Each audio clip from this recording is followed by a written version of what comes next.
인사하겠습니다. 잘 오셨습니다. 성령 충만하시고 승리하십시오.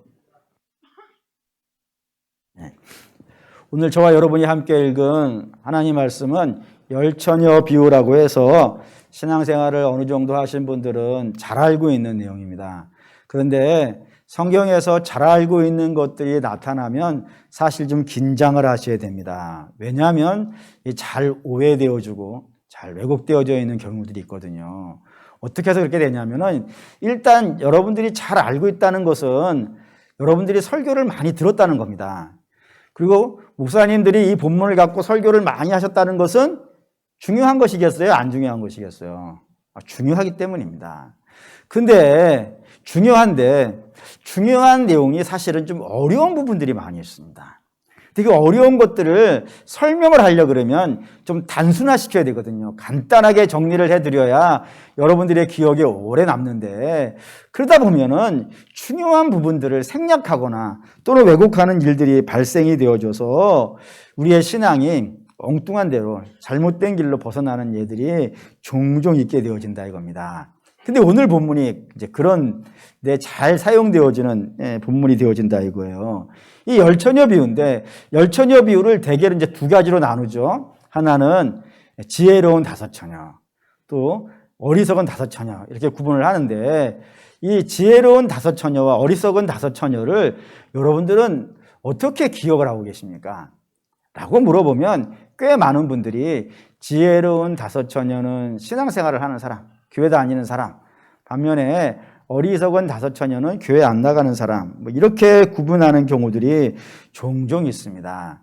그렇게 구분을 하게 되어지면 저와 여러분들은 어디에 속하는 거예요?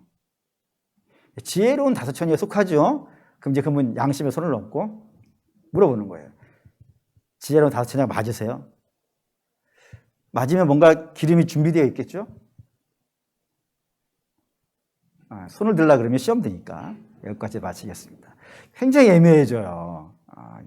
내가 정말 기름이 준비되어져 있는 지혜로운 다섯 처녀인가? 이런 생각이 들어가게 되어진다 이겁니다. 그리고 그런 프레임으로 이 본문을 짜게 되어지면 이 본문의 여러 부분하고 막 걸려요. 예를 들면 25장 1절 읽어보겠습니다. 그때에 천국은 마치 등을 들고 신랑을 맞으러 나간 열처녀와 같다. 이 열처녀가 다 공통적으로 하는 게 있어요. 그게 뭐예요? 신랑을 맞이는 거예요. 저 신랑이 누굴까요? 메시아예요. 그러니까 메시아를 안 기다리는 사람은 없다 이거예요. 그러면 저게 어리석은 다섯 처녀가 불신자가 될 수 있겠어요? 불신자는 메시아를 안 기다려요. 설사 저 메시아라는 단어를 구세주, 그냥 나를 이 어려움에서 건져주시는 분 정도만 이해한다고 치더라도 저 사람들은 메시아가 예수임을 인정하지도 않고 그 예수를 기다리지도 않아요. 그러니까 예수를 안 기다리는데 자기 나름대로의 구세주를 기다리는데 그런 사람을 신자라고 부를 수가 있겠냔 말이에요. 그러니 좀 문제가 되죠. 뿐만 아니라 25장 5절도 안 보죠. 25장 5절 읽겠습니다. 신랑이 더디옴으로 다 졸며 잘세라고 했다고요. 어리석은 다섯 처녀만 졸고 있는 게 아니고 지혜로운 다섯 처녀도 다 졸고 있다고요. 이걸 그냥 단순히 신자라고 얘기하면 24장에 있는 말씀하고 부딪혀요. 뭐라고 부딪히냐면 24장에 주님의 재림을 기다리는 사람은 졸라 그랬어요? 깨어 기도하라 그랬어요? 깨어 있어야 돼요. 정신 바짝 차리고 있어야 돼요. 근데 저 졸고 있다 그러는 거예요. 그러니 이런 사람을 왜 신자라고 하는 프레임으로 짤 수가 있겠는가? 라는 문제도 걸려지게 되어지고 또 하나는 이 지혜로운 다섯 처녀, 슬기로운 다섯 처녀는 기름을 준비하고 있다고 했습니다. 그러면 슬기로운 다섯 처녀가 기름을 준비했다면 우리도 뭐 하고 있어야 돼요? 기름 준비하고 있어야 돼요. 그럼 그 기름 어떻게 준비할까요? 유전을 하나 살까요?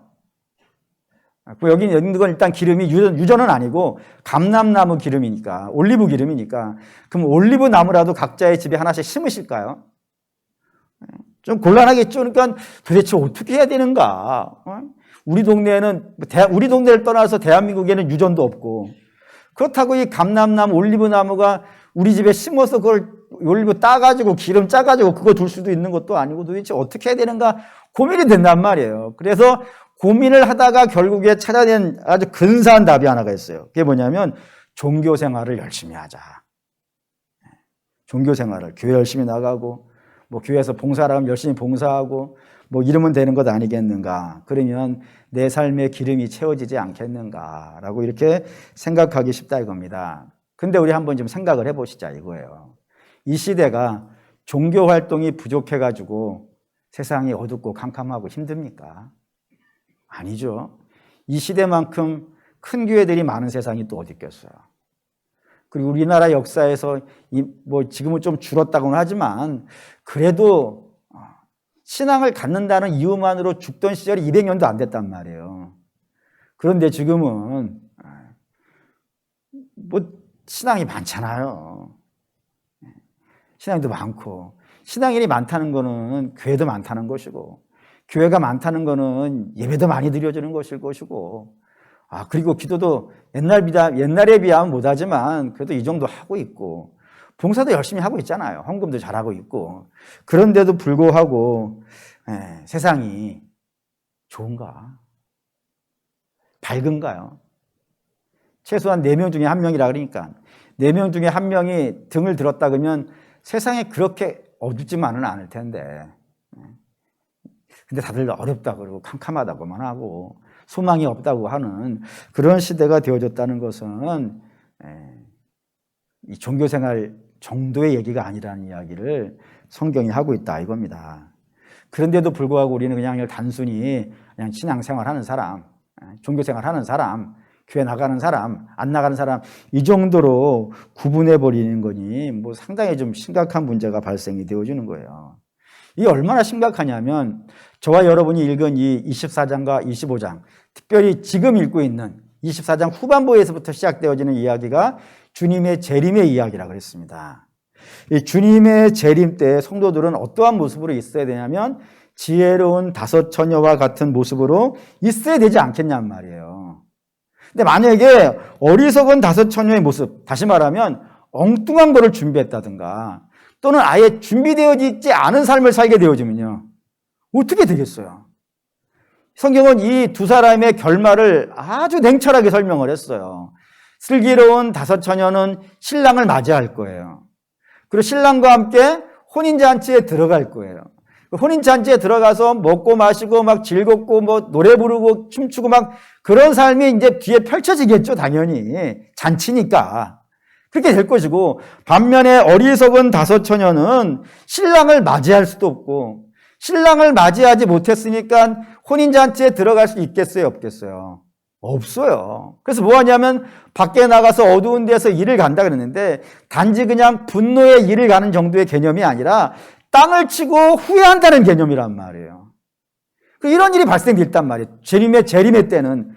그 뒤에 무슨 기회가 있으면 다시 한번 해보기라도 해보겠지만 주님의 재림은 끝이란 말이에요. 다시 새로운 기회가 주어지지 않는단 말입니다. 그러니 뭐 땅을 치고 회개하는 일이 땅을 치고 애통해하는 일이 당연한 것 아니겠어요. 그러니 이게 보통 문제가 아니에요. 지혜로운 5 처녀가 되느냐, 어리석은 5 처녀가 되느냐, 이거는 말할 수 없이 심각한 문제라 이겁니다. 그렇기 때문에 이걸 대충 이해하지 말고 간략하게 이해하지 말고 우리가 좀 바르게 이해해서 제대로 준비해야 될 필요가 있지 아니하겠습니까? 그래서 그런 마음으로 한번 우리가 이 말씀을 좀 읽어보도록 할게요. 2가지만 하려고 하는데 첫째는 좀 워밍업 차원에서 해보겠습니다. 워밍업. 마태복음 24장 40절 읽겠습니다. 그때에 2사람이 밭에 있음에 한 사람은 데려가고 한 사람은 버려둠을 당할 것이요 2 여자가 맷돌질을 하고 있음에 한 사람은 데려가고 한 사람은 버려둠을 당할 것이니라. 주님의 재림할 때의 상황을 설명해 놨어요. 여기에 2가지가 등장했어요. 하나는 어떤 사람입니까? 밭에서 일하는 사람이고 다른 한 사람은 맷돌질하는 사람이라 이겁니다. 다르죠? 다른데 이 2사람에게는 공통점이 하나가 있어요. 그게 뭘까요? 시간이 나와 있어요. 시간이 있어요. 시간이 안 보이시나요? 시간이 보이죠? 어디에 시간이 보여요? 밭에서 일하는 시간이 나오잖아요. 밭에서 시간, 언제 일하실 거예요? 그건 지금 얘기고, 옛날이잖아요. 예? 그때 뭐 촛불 켜놓고 밖에 나가서 밭에서 일할 수 있겠어요? 불가능해요. 맷돌질도 그래요. 지금이야 전등이 있으니까 믹서기로 확 갈아버리면 아무 문제 안 되지만 저 때는 말이죠. 안 돼요. 예? 뭐 혹시 이건 될까요? 아들아, 나는 맷돌질을 할 테니까 너는 글을 쓰러가라. 이런 얘기 아니란 말이에요. 맷돌질 못해요. 밤에는 전부 다 언제 해야 되는 거예요? 낮에 해야 돼요. 전 낮이라는 시간이에요. 반면에 오늘 이 열처녀의 비유에도 시간이 나와요. 네. 무슨 시간이 나와요? 그럼 밤이 나와요. 왜요? 등불을 다 들고 있잖아요. 그러니까 이건 밤이에요. 그러니까 첫 번째 워밍업을 하는 이야기는 우리 주님 언제 오신다고요? 밤이나 낮이나 해요. 아무 때나 해요. 어떠한 상황이나 해요. 내가 좋을 때만 오시는 것이 아니고 내가 안 좋을 때도 오실 수 있어요. 그렇기 때문에 우리의 신앙생활을 어떻게 해야 될까요? 매 순간 잘해야 돼요. 마음 푸르시면 안 돼요. 내가 좋은 자리에 있든지 힘든 자리에 있든지 때로는 뭐 잘 될 때도 있겠죠. 살다 보면은 그래가지고 막 들을 때도 있을 거예요. 반면에 어떤 때는 안 될 때도 있단 말이에요. 뭐 힘들고 고통스럽고 하는 순간도 있단 말입니다. 어느 때인지 모르겠어요. 어느 장소에 내가 있는지도 모르겠어요. 분명한 것은 우리 주님에게는 시간과 장소 이런 것이 재림의 조건이 되지 않아요. 근거도 되지 않아요. 그것이 변수도 되지 않아요. 주님 당신이 오고 싶을 때는 언제든지 아무 때든지 어떠한 상황이든지 나타나신다 이겁니다. 그렇기 때문에 우리의 신앙생활도 모든 곳에서 잘해야 돼요. 교회에서만 잘하시면 안 돼요. 집에 가서도 잘하셔야 돼요. 거기서 주님 만나시면 어떡하시려고요? 직장에서도 당연히 잘하셔야 돼요. 거기 계실 때 주님 오면 내가 거기서 딴짓하고 있는데 나 신자인 거 숙이고 이런저런 일을 하고 있는데 주님이 그 시간에 느닷없이 나타나셨다고 생각해 보세요. 등골에 땀이 쫙 안 나요 지금? 그런 상황이라 이거예요. 그러니까 밤이나 낮이나 모든 곳에 주님 오실 수 있다는 사실을 여러분 반드시 이 말씀을 갖고 기억하셔야 됩니다. 이게 이제 워밍업이에요. 이제 본론으로 가볼게요. 본론은 3절입니다. 3절 읽을게요. 미련한 자들은 등을 가지되 기름을 가지지 아니하고, 여기 이제 등과 기름이 등장했습니다. 이 두 개 중에 보이는 게 있고 안 보이는 게 있습니다. 물론 뭐가 보일까요? 등이 보입니다. 그렇죠? 등은 눈에 앞에 보이는 거잖아요. 물론 기름도 보여요. 근데 기름이 밖에 있는 거란 말. 밖에 있을 때는 보이지만 저 등을 켜기 위해서는 밖에 있어가지고는 등을 못 켜잖아요. 그러면 등을 켜려면 기름은 어디에 들어가 있어야 돼요? 등 안에 들어가 있어야 돼요. 그러니까 기름은 안 보이는 거예요. 등은 보이는 것이고 기름은 안 보이는 것이에요. 하지만 기름이 안 보인다고 해가지고 그 기름이 무력한 것이 아니고요. 저 등을 밝히기 위해서는 반드시 없어서는 안 되는 가장 중요한 것이 저 기름이 될 거예요. 그 기름이에요. 근데 저 기름을 얼마만큼 가지고 있어야 될까요? 주님 오실 때까지 가지고 있어야 돼요. 넉넉하게 가지고 있어야 돼요. 꺼지지 않을 정도로. 아무리 오랜 시간이 지나고 이런 상황 저런 상황 모든 상황 속에 발생한다 하더라도 때로는 낮에 일을 하든 밤에 잠을 자든 관계없이 그 기름이 주님 오실 날까지 꺼지지 않을 만큼 충분히 준비하고 있어야 되어진다 이겁니다. 그게 요 말씀이에요. 이걸 갖고 오늘 우리의 상황으로 좀 와볼게요. 우리도 이제 두 가지를 가지고 있다 이겁니다. 첫째, 우리도 눈에 보이는 걸 갖고 있어요.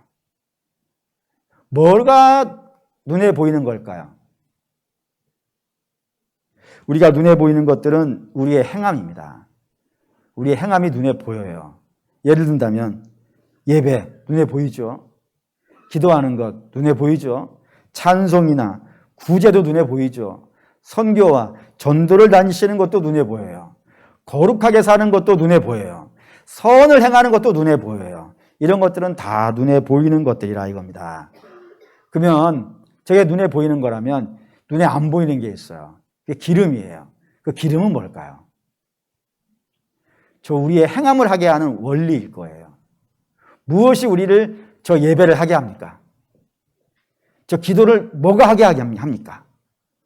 우리가 찬송을 하고 우리가 전도를 하고 우리가 선교를 하고 우리가 선행을 하고 우리가 구제를 하는 그 모든 행동들의 그 원인이 뭐냐 이거예요. 원인이 베드로가 설명했어요. 베드로전서 4장 11절 읽겠습니다.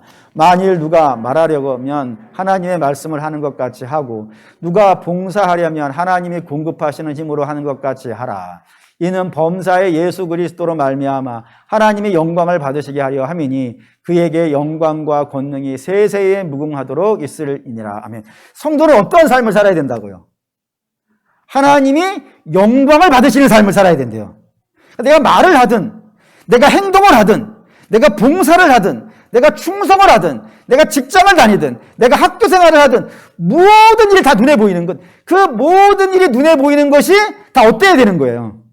하나님 보시기에 영광이 돼야 돼요. 근데 이게 하나님 보시기에 영광이 되려면은 뭐가 그걸 하게 한다고요? 앞에 다시 AB 11장 4장 11절 그 앞에 누가 봉사하려면 뭐가 있어야 된다고요? 하나님이 공급하시는 힘으로 하라고 되어 있는 거예요. 하나님이 공급하시는 힘으로 해라. 저게 기름이라 이거예요. 그러면 이 지혜로운 다섯 처녀의 정체가 드러난 거예요. 이 지혜로운 다섯 처녀라고 하는 사람은 어떠한 사람이냐면 단지 교회 나가는 사람 정도가 아니라 이거예요. 이 지혜로운 다섯 처녀라고 하는 사람은 자기가 하는 모든 행동, 남들에게 보여지는 모든 행동에 그 근원이 어디에서 끌고 와서 한다고요? 하나님이 공급해 주시는 기름에 따라서 한다 이거예요. 그걸 다른 말로 말하면 성령일 거예요. 성령의 기름 부음. 성령의 기름 부음이 나를 그게 하게 하는 거예요. 성령의 은혜가 나로 하여금 그걸 하게 하는 거란 말이에요. 내가 하고 싶어서 하는 것이 아니라 성령이 그걸 하게 하는 사람들. 그런 사람들이 지혜로운 다섯 처녀라고 합니다. 그럼 반대로 어리석은 다섯 처녀는요. 기름이 준비되어져 있지 않은 다섯 처녀는요. 하나님이 공급해 주시는 힘으로 하는 사람들이 아니라는 거예요. 그럼 저 사람들 뭘로 하는 걸까요? 이걸 다시 한번 읽어보죠. 1절을 다시 한번 읽어볼게요. 25장 마태복음 25장 1절 25장 1절입니다. 25장 1절 읽을게요. 그때의 천국은 마치 등을 들고 신랑을 맞으러 나간 열 처녀와 같으니라. 이 어리석은 다섯 처녀도 등을 가지고 있대요. 저 출발할 때 켜져 있었을 거예요. 근데 지혜로운 다섯 처녀는 기름이 하나님이 하게 하시는 능력이 그게 기름이 되어져서 붙여진 거라면은 저 사람들은 그게 아니라는 거예요. 다른 것이 붙여놨단 말이에요. 그게 뭘까요? 그게 뭘까요? 하나님이 주시는 힘으로 붙인 것이 아니면 하나님이 붙여주시는 힘으로 붙인 것이 아니면 뭘로 저불을 붙여놨을까요? 그 자기 힘이에요. 자기 능력이에요. 이거를 좀 어려운 말로 한다 그러면 인본주의라고 할 수 있어요. 또는 뭐 휴머니즘이라고 할 수도 있어요. 사람이 자기의 힘과 자기의 능력, 자기의 영광으로 그 불을 붙였다 이겁니다. 예를 들어 볼게요. 이런 게 되게 인간적인 능력들이에요. 예를 든다면 도덕이라든가 윤리라든가 또는 철학이라든가 또는 종교라든가 법이라든가 지식이라든가 문명이라든가 뭐 돈이라든가 뭐 이런 것들이 있어요. 그런 것들이 하게 한 거예요. 근데 그게 힘이 있을까요? 없을까요? 힘이 있어요. 처음에 사람들이 어떤 모습을 살았는지 아시죠? 처음에 사람들 돌 갖고 다녔어요. 돌도끼, 돌칼 이런 거 들고 다니던 사람들이었다고요. 근데 여기까지 온 것은요. 사람들 지혜 있어요. 힘이 있어요. 어느 정도 시대를 밝히고 문명을 발전시키고 사람들을 이렇게 살게 할 수 있는 힘이 사람에게 있어요. 근데 문제는 그 사람이 가지고 있는 힘은 영원하지가 않은 거예요. 보죠. 베드로전서 1장 24절 25절 읽겠습니다. 그러므로 모든 육체는 풀과 같고 모든 영광은 풀의 꽃과 같으니 풀은 마르고 꽃은 떨어지되 오직 주의 말씀은 세세토록 있도다 하였으니 너희에게 전한 복음이 곧 이 말씀이라. 여기 육체가 등장했어요. 사람이 가지고 있는 것. 육체는 말할 것도 없고 사람이 가지고 있는 것은 풀과 같고 풀의 꽃과 같다 이거예요. 다시 말하면은 뭐 예를 들어 벚꽃 생각합시다. 벚꽃 뭐 봄 되면 막 피잖아요. 뭐 우리 교회도 벚나무가 몇 개 있는데 뭐 벚꽃 핀 거 보면 어마어마하잖아요. 하지만 그게 얼마나 가든가요? 한 달 가든가요? 그렇지 않죠. 비만 오면 다 떨어져요. 그게 사람이 가지고 있는 영광이라 이거예요. 영원하지가 않아요. 근데 영원하지 않을 뿐만 아니라 완전하지도 않아요. 어떻게 완전한지 아는 걸 아냐면은 이거로 볼게요. 로마서 3장 23절 읽겠습니다. 모든 사람이 죄를 범하였음에 하나님의 영광에 이르지 못하더니. 예, 모든 사람, 예외 없이 모든 사람. 그런 사람들은 자기의 힘과 자기의 능력으로는요, 하나님의 영광에 이를 수가 없어요. 그러니까 사람이 가지고 있는 그 기름이라고 하는 것은 영원하지도 않고 오래가지도 않고 완전하지도 않아요. 시간이 지나고 나면은 다 떨어 없어지는 그런 것들이라 이겁니다. 그런 것들을 의지한 사람이라고요. 반면에 슬기로운 다섯 처녀는 그게 아니라 다른 걸 의지했는데, 다른 게 뭐라고요? 하나님이 주시는 힘. 우리는 하나님이 주시는 힘을 의지해야 되겠죠. 그럼 어떻게 해야 될까요? 성경은 이걸 굉장히 집요하게 설명을 합니다. 모든 곳에서 이걸 설명하는데 한 세 가지 정도만 우리가 좀 살펴볼게요. 창세기 49장 22절입니다. 읽을게요. 요셉은 곧 샘 곁에 무성한 가지라 그 가지가 담을 넘었도다라고 했습니다. 여기 이제 야곱이 그의 아들 요셉을 위해 축복해 준 그런 내용인데, 여기에 이제 상징 단어들이 등장했어요. 예를 든다면 여기에 샘은 뭘까요? 하나님이에요. 그리고 무성한 가지는 뭘까요? 요셉이에요. 담은 뭘까요? 인생이 가지고 있는 장벽들이에요. 그러니까 요셉은 인생이 가지고 있는 장벽을 넘었다 이겁니다. 예를 들어서 히브리 노예로서 애굽의 총리가 되었으니까 장벽을 넘은 것이고, 팔려진 자가 판자를 구원했으니까요, 장벽을 넘어간 거예요. 그리고 모든 지파들은 야곱의 아들 한 명이 하나의 지파를 이루는데, 요셉은 하나의 사람에게서 두 개의 지파가 나왔으니까 그것도 장벽을 넘어간 거예요. 그러니까 모든 장벽을 넘어가는데 그 장벽을 넘어간 힘이 어디에 있었다고요? 나무에 있었다고요? 샘에 있었다고요? 샘에 있었다 이거예요. 그래서 샘 곁에 심겨진 나무인 거예요. 샘이 주인공이라 이거예요. 그러니까 샘이 하나님이에요. 샘에서부터 그 수분을 마음껏 공급받으니까 그 공급받은 힘으로 그가 인생의 장벽을 넘어가 버렸다 이거예요. 이걸 여러분들이 잘 이해하셔야 된다 이겁니다. 다시 말하면 야곱이 요셉에게 분명히 선포하는 메시지는 이거예요. 너가 샘이 아니라 이거예요. 너가 샘이 아니니까 샘같이 행동하면 안 돼. 그렇지 않겠습니까? 하나님처럼 행동하면 안 돼요. 너는 가지니까 가지처럼 행동해야 돼. 라는 거예요. 그러면 요셉은 이런 행동하면 안 되는 거예요. 하나님, 제가 뭔 잘못을 했길래 형제들이 나를 애굽에 팔을 때 하나님 가만히 계셨어요. 이런 질문하면 안 돼요. 왜죠? 그 질문은 사람이 찾을 수가 없어요. 그 질문에 답을 줄 수 있는 것은요, 하나님밖에 없어요. 그러니까 하나님이 답 주실 때까지 우리는 기다릴 뿐이에요.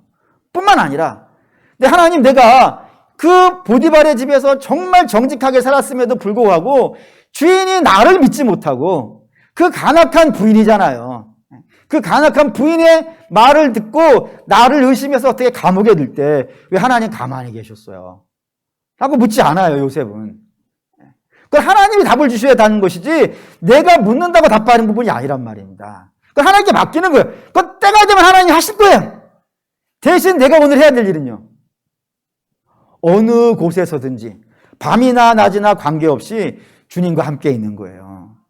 그래서 아버지 집에 살고 있을 때에도 그는 그때 좋은 옷 입고 살았다 하잖아요. 채색 옷 입고 그렇게 살았을 때에도 그냥 하나님과 살아요. 뿐만 아니라 그 옷이 벗겨지고 노예의 옷을 입었을 때도요, 원망과 탄식하지 아니하고 거기서 살아요. 그냥 하나님과 함께. 그 옷마저도 벗겨지고 감옥에 들어갔어요. 그럼에도 불구하고 거기서 하나님과 살아요. 성경은 그걸 형통이라 그래요. 형통이라고. 우리가 생각하는 형통이 아니에요. 우리가 생각하는 형통이라면 애굽의 종이 되어지고 감옥에 들어가는 게 어떻게 형통이겠어요? 성경이 말하는 형통은 그게 아닌 거예요. 성경이 말하는 형통이라는 것은 내가 지금 하나님과 함께 있을 수 없어요. 상황이 속상하고 원망스러워요. 마음 막 짜증나고 눈물 나고 괴로워요. 그럼에도 불구하고 하나님과 나 사이가 막히지 않았다. 그게 형통이란 말이에요. 왜 자꾸 내 욕심으로 그걸 해결하려고 할까? 그러니까 답을 못 찾아요. 하나님이 뜻하시는 바가 있어가지고 때로 우리에게 인생의 험한 길을 걷게 하실 때가 있단 말입니다. 근데 그 길을 걸을 때에는 우리 믿음이 있어요.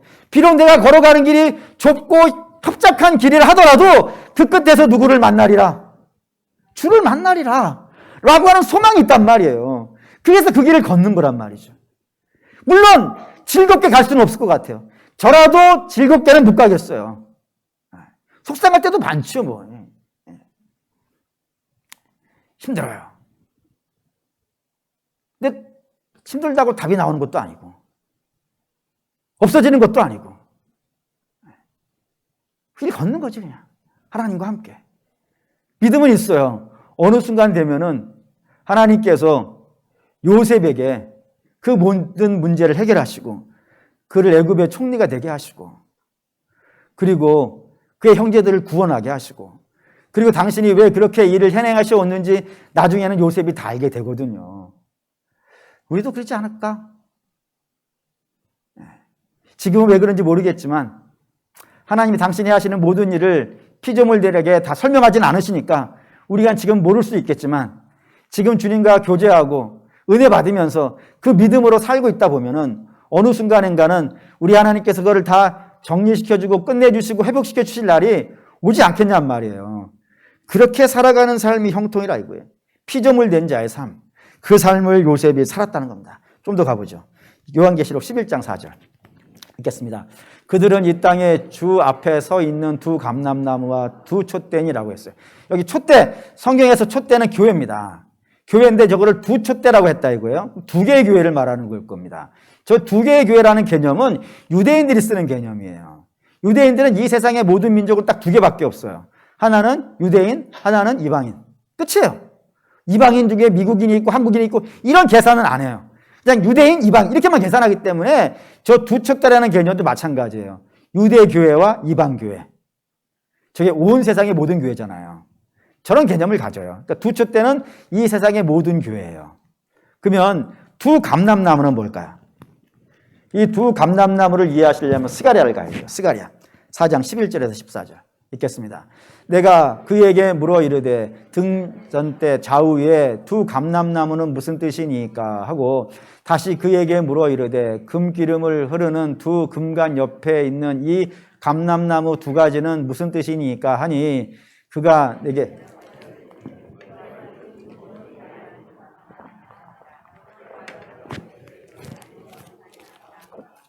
이르되 이는 기름 부음 받은 자들이니 온 세상이 주 앞에서 있는 자들이니라 합니다. 이게 뭔 말이냐면 이스라엘이 아시다시피 바벨론이라는 나라에 의해서 멸망을 당했어요. 그래서 70년간 포로살이를 하고 하나님의 놀라운 은혜를 받아가지고 다시 가나안에 왔어요. 그래서 가나안에 와가지고 저들은 눈물 흘리며 씨를 뿌려야 됐단 말입니다. 그 뿌려야 되는 씨가 처음에 뭐였을까요? 처음에 성전을 짓는 거였어요. 성전을 짓고 성전을 지어야 예배 공동체를 만들 수 있으니까 성전을 짓고 예배 드리는 그런 첫 번째 일을 하려고 계획을 세웠는데 이 계획을 방해하는 자들이 가나안에 있었던 겁니다. 가장 대표적인 것이 이제 사마리아 사람들인데 저들이 처음에는 와가지고 같이 짓자고 했어요. 같이 짓자는 건 도와주겠다는 개념이 아닙니다. 우리랑 너희랑 섞자는 거였어요. 저들이 가지고 있는 우상신앙과 여호와 신앙을 섞자라고 하는 것에 하니까 이 이스라엘 포로에서 돌아온 이스라엘이 거절을 합니다. 그러자 거절당하니까 그때부터는 성전 짓는 거를 방해하기 시작했어요. 굉장히 열심히 방해했어요. 그럼에도 불구하고 이스라엘이 힘든 중에도 성전을 지어져 가니까 우리의 힘만으로는 이 성전 짓는 거를 막을 수 없겠다 생각돼가지고 당시에 그 모든 천하를 지배하고 있던 나라가 페르시아였습니다. 그 페르시아의 왕이 아닥사스다라고 하는 왕이 있었는데 그 아닥사스다 왕에게 편지를 상소문을 하나 올려요. 그 상소문의 내용이 성경에 기록되어 있습니다. 그거를 제가 여러분이 이해하기 쉽게 그냥 편한 대로 말씀을 드릴게요. 이런 겁니다. 황제요. 이스라엘이라는 민족은 원래부터 질이 안 좋은 민족입니다. 근데 저들이 항상 황제에게 반역을 할 때마다 어디에 모였었냐면 성전에 모였었습니다. 성전에 모여가지고 반란을 모의하고 그리고 황제를 머리 아프게 만드는 그런 일들을 해왔는데 지금 저들이 하는 일이 그 일입니다. 단지 그냥 예배드린 정도가 아니라 저기에서 저들이 반란을 할 예정이니 성전 짓는 것 허락하시면 안 됩니다. 성전 짓는 거 허락하시면 왕은 대대로 머리 아픕니다. 라고 얘기한 거예요. 그러니 황제가 그 보고를 받고 나서 황제가 그냥 피부적으로 알레르기 반응을 일으킨 단어가 있죠. 그냥 반역이에요, 반역. 반역은 입에서 나오는 것만으로도 구족을 멸하는 거예요. 그 정도로 심각한 거란 말입니다. 그러니 아닥사스다 왕이 그래? 성전에서 반란을 모의해? 그렇게 할 수 있는 기지야 그게? 그러면 아니야! 하고 무단히 막은 거예요. 그러니 이 이야기를 들은 이스라엘이 절망을 했단 말이에요. 아니 사마리아가 와서 방해하고 있는 것도 힘들어 죽겠는데 그거를 뚫고 성전을 짓고 있는 중이었었는데 근데 이제는 황제까지 군사를 보내가지고 못 짓게 하고 있으니 이제 우리 끝난 거 아닌가라고 절망하고 있을 때에 모든 백성들의 마음이 완전히 무너져가지고 이제 우리는 끝난 거 아닌가라고 하는 생각이 들어가고 있는 때에 예언을 시작한 사람이 스가랴란 말입니다. 그 스가랴가 뭐라 그랬냐면은 두 감람나무에 붙어 있으라 이거예요. 그 두 감람나무가 기름 부음 받은 자라고 했었는데 당시에 기름 부음 받은 사람이 딱 두 사람이 있었단 말이에요. 그 두 사람이 누구냐면 스룹바벨, 또 하나는 여호수아예요. 근데 이 스룹바벨은 이스라엘의 총독이에요. 근데 이 이스라엘 총독인데 누구의 후예냐면은 다윗의 후손이에요. 스룹바벨의 조상을 쭉 따라가면 할아버지가 다윗이에요. 친할아버지가 다윗이에요. 그리고 여호수아는 당시의 대제사장이에요. 근데 저 여호수아를 헬라어로 읽으면은 예수예요. 그러면 비슷한 단어들이 막 등장했죠. 다윗의 자손, 그리고 대제사장, 예수, 기름 부음 받은 자, 전부 다 신약에서 하나만 지칭이에요. 뭐죠? 예수님이에요.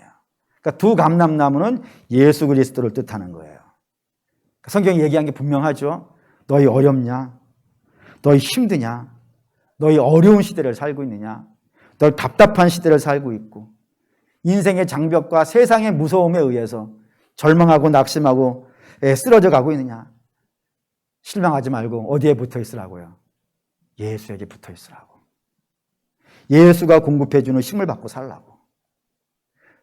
그러면은 하나님께서 반드시 너희에게 기름을 공급해 줄 것이고 그 기름이 너희에게 들어가는 순간에 놀라운 역사가 있을 것이라고. 그리고 나서 저들은 성전을 지어냅니다. 근데 그 얘기를 하니까 언뜻 이제 결론이 맞죠. 예수에게 붙어 있으라. 여기에서 결론이 맞죠. 거기 요한복음 15장에 포도나무장에 이런 말씀이 있습니다. 읽어볼게요. 요한복음 15장 1절에 7절. 예수님이 직접 말씀하셨어요. 읽을게요. 나는 농부라 물은 내게 붙어 있어 열매를 맺지 아니하는 가지는 아버지께서 그것을 제거해 버리시고 물은 열매를 맺는 가지는 더 열매를 맺게 하려 하여 그것을 깨끗하게 하시느니라. 너희는 내가 일러준 말로 이미 깨끗하여졌으니 내 안에 거하라. 나도 너희 안에 거하리라. 가지가 포도나무에 붙어 있지 아니하면 스스로 열매를 맺을 수 없음 같이 너희도 내 안에 있지 아니하면 그러하리라. 나는 포도나무요 너희는 가지라. 그가 내 안에 내가 그 안에 거하면 사람이 열매를 많이 맺나니 나를 떠나서는 너희가 아무것도 할 수 없음이니라. 사람이 내 안에 거하지 아니하면 가지처럼 밖에 버려져 마르나니 사람들이 그것을 모아다가 불에 던져 사르느니라. 너희가 내 안에 거하고 내 말이 너희 안에 거하면 무엇이든지 원하는 대로 구하라. 그리하면 이루리라. 주께서 말씀하시는 거예요. 너희는 나무가 아니라고. 너희는 가지라고. 물론 가지가 어느 정도는 살죠. 나무에서 잘려져 나온 나무가 바로 말라버리는 건 아니니까 어느 정도는 살죠. 때론 제가 해보니까 간혹은 잎도 살짝 날려고 하던 것 같기도 하더라고요. 난 건 아닌데 날려고 하는 것처럼 보이기도 한단 말이에요. 근데 시간이 좀 더 지나면요. 말라버려요. 왜 마르냐면 나무가 아니어서 그래요. 가지일 뿐이에요. 그래서 말라버리면 모아다가 불에 던져버려요. 그게 가지예요. 스스로 잎을 낼 수 없고 스스로 꽃을 피워낼 수 없고 스스로 열매를 만들어낼 수 없는 그게 누구라고요? 그게 우리라고요. 그런 자들 어떻게 해야 된다고요? 줄기에 붙어 있어야 된다 이거예요.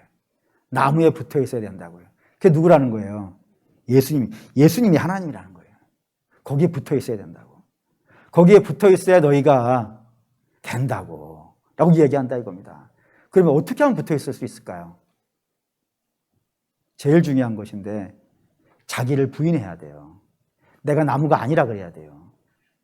자꾸 내가 나무라 그러니까, 내가 스스로 할 수 있다고 하니까, 내가 해결할 수 있다고 하니까 나무에 붙을 이유가 없잖아요. 내가 하면 되니까. 그래서 주께서 너희가 정녕 나를 따라오기를 원하느냐? 그러면 제일 먼저 뭐부터 하라고요? 자기 부인을 뭘 자기 부인이라 그러는 거예요? 내가 하나님이 아니라 이거예요. 내가 하나님이 아니니까 내 마음대로 하면 안 된다 이거예요. 자꾸 나는 어떻게 해야 돼요? 내려놔야 돼. 자꾸. 우리가 예수 믿기 전에는 자꾸 내 마음대로 하려고 하잖아요. 그래서 우리 실패한 거 아니겠어요? 근데 그걸 내려놓으라고. 내가 하려고 하는 걸 자꾸 내려놓고 자꾸 예수에게 붙으라고요. 예수의 은혜를 입고 예수의 명함을 받고 그렇게 살아라고요. 그게 그럴 때 예수님은 마르지 않는 셈이잖아요. 마르지 않는 셈. 예수님은 나무잖아요. 그러니 우리에게 기름을 공급하시는데 얼마만큼 공급하실 수 있는 거예요? 무한대로 공급할 수 있단 말이에요. 그러니 그런 나무에 붙어 있으라 이거에 붙어 있으라고. 그래야 잎도 내고 꽃도 피고 열매도 맺는다고요. 그리고 우리 사랑하는 믿음의 성도 여러분, 저와 여러분들은 예수님의 재림을 기다리는 성도인 줄 믿습니다. 그러면요, 당연히 저와 여러분들은 예수님의 은혜 아래 살아야 돼요. 예수님의 은혜 받고 살아야 돼요. 제일 중요해요. 십자가 은혜 받고 살아야 돼요. 근데 그게 끝이 아니에요. 그게 끝이 아니고 저와 여러분들은 인생의 모든 것 있지 않습니까? 뭐 예를 들면 가치관일 수도 있고 생활일 수도 있고 윤리일 수도 있고 강령일 수도 있어요. 내 삶의 원칙일 수도 있어요. 그 사람 말하잖아요. 나에게도 철학이 있다고. 뭐 그걸 개똥 철학이라 그러잖아요. 자기 나름대로 삶의 방식이 있다 이겁니다. 그거를요 다 내려놔야 돼요. 다 내려놓고 오직 어떻게 해야 돼요?